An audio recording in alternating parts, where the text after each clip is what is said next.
بسم الله الرحمن الرحیم. سورة یوسف علیه السلام، آیه مبارکه 64 الی 69، صفحه 243. اعوذ بالله من الشیطان الرجیم. بسم الله الرحمن الرحیم. الله متعال ادامه داستان حضرت یوسف علیه السلام را در این آیات مبارکه بیان میکنه. زمانی که برادران یوسف علیه السلام از مصر به طرف کنعان برگشتند و درخواست حضرت یوسف علیه السلام را به یعقوب نبی پیشنهاد کردند که اگر بنیامین را با ایشان بفرسته یک کیل دیگه هم به اینا اضافه میکنه. زمانی که پیشنهاد را برادران میکنن، حضرت یعقوب علیه السلام به ایشان میگه که من چه قسم شما را امین بشمارم در حالی که در حق یوسف شما چی کار کردین. و زمانی که بارشان را باز میکنن، امو پولی که داده بودن دوباره میبینن که در بارشان هست و میگه ایره هم به ما لطف کرده و دادم. و حضرت یعقوب علیه السلام میگه شما قسم بخورین، تعهد بتین و من باز بنیامین با شما میفرستم. وقتی که اینا تعهد کردن، حضرت یعقوب علیه السلام به پسرایشان گفت که شما از یک دروازه وارد مصر نشین، به خاطر که زخم چشم میشین، از دروازه مختلف وارد شهر شوین. این هدایت برشان میده. و همچنان وقتی که اینا میان پیش حضرت یوسف علیه السلام، حضرت یوسف علیه السلام بنیامین از بینشان میشناسه و اینا را مهمانی میکنه. دو نفر بنیامین تنها میمونه و اینا با خود میگیره و معرفی میکنه که من یوسف برادرت هستم. الله همین ادامه داستان در این آیات مبارکه بیان میکنه. الله متعال میفرماید قال، گفت حضرت یعقوب علیه السلام، هل آمنکم، آیا بر شما را من امین بشمارم، علیه کما الا کما امنتکم علی اخیه من قبل، به ای که شما قبلا هم در قبال یوسف علیه السلام شما امین نبودین، کار نکردین که بالای شما من اعتماد بکنم و بالای شما مطمئن بوده باشم. اما باز هم یعقوب علیه السلام بنیامین به اینا می سپاره و میگه که فالله خیر حافظا، الله متعال بهترین نگهبان هست و هو ارحم الراحمین، الله متعال ارحم الراحمین است، یعنی مهربان ترین مهربان ها الله هست که بندش را حفظ میکنه و او را نگاه میکنه. ولما فتحوا متاعهم، وقتی که باز کردن اینا متاعشان را، یعنی دیدن وجدوا بضاعتهم، پیدا کردن دمو اسباب که با خود برده بودن که ردت الیهم، بازگشته بود برشان پولشان، پول حضرت یوسف علیه السلام سرمایه‌شان را برشان مانده بود.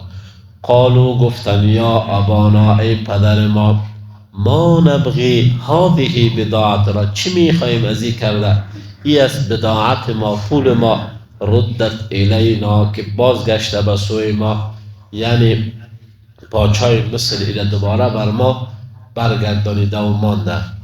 و نمیر و اهلنا، و میخواهیم که غلبه بگیریم به اهل خود، و نحفظ اخانا، و نگاه میکنیم بنیامین برادر خود را، و نزداد و کیل بعیر، و زیاد میشه بر ما یک کیل دیگی هم از شتر، که 10 نفر بودیم 11 نفر میشیم، 11 بار میشه.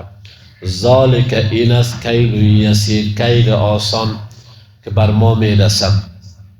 قال، گفت حضرت یعقوب علیه السلام به پسرانش لن ارسله، نمی فرستم او را، یعنی بنیامین را، معکم با شما، حتی تا زمانی که تؤتونی موثقا من الله، شما یک تعود بر من ندین، قسم نخورید میره نمیفرستم با شما. من الله، از جانب الله، لتأتوننی به الا ان یحاط بکم. زمانی که قسم خوردن باز برشان سپرد بنیامین را و گفت که الا ان یحاط بکم، مگر آنچه که الله بخواهد او کار شدنی هسته. فلما آتوه موثقهم، زمانی که اینا تعود بسته کردن، قال الله، گفت حضرت یعقوب علیه السلام، الله که است علی ما نقول وکیل، با آنچه که میگوییم نگهبان هست. و سپرد بنیامین با برادرایش و قال، و گفت برشان نصیحت کرد که یا بنی، یا ای فرزند من، ای فرزندان من، لا تدخلوا، شما داخل نشوین، من باب واحد، از یک دروازه وارد مصر، وادخلوا، داخل شوین شما، من ابواب متفرقه، از دروازه های مختلف. در اینجا شیخ علی الصابونی رحمه الله در صفت التفاصیل ذکر میکنه که هدفش چشم بوده، چون در شریعت ما و شما یک بحث وجود داره، العین حق، زخم چشم برش میگه. پیغمبر صلی الله علیه وسلم میگه زخم چشم انسان به قبر و شتر در دیگ میرسانه. به می خاطر تعلیم میکنه رسول الله صلی الله علیه وسلم، میگه هر چیز که بر شما مزین تمام شد، خوب تمام شد، ماشاء الله لا قوت الا بالله بگوین. این دفع چشم میشه، نظر دفع میکنه. و این هدایت را حضرت یعقوب علیه السلام به فرزندانش میده. باز این هم میگه که و ما اغنی عنکم من الله من شیء، من دفع نمیتونم از شما چیز را آنچه که در قضا و قدر الهی بوده باشد. ان الحکم الا لله، نیست حکم و فیصله بجز از حکم پروردگار متعال. علیه توکلت، و به الله متعال توکل میکنم. و علیه، و به الله متعال، فلیتوکل المتوکلون، توکل میکنه همه کسانی که اونا اهل توکل هستند. یعنی انسان از اسباب استفاده میکنه و باز به الله توکل میکنه.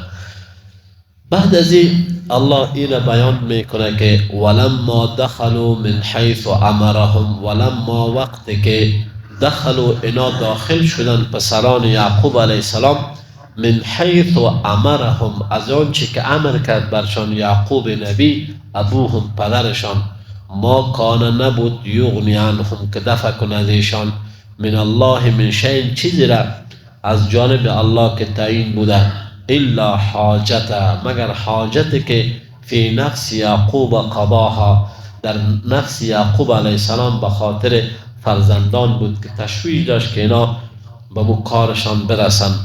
و انه لذو علم، ارین یعقوب علیه السلام صاحب علم بود. آل یکی از ویژگی ها و صفات یعقوب نبی را الله بیان میکنه که او صاحب علم بود. علمناه، که او را ما تعلیم داده بودیم.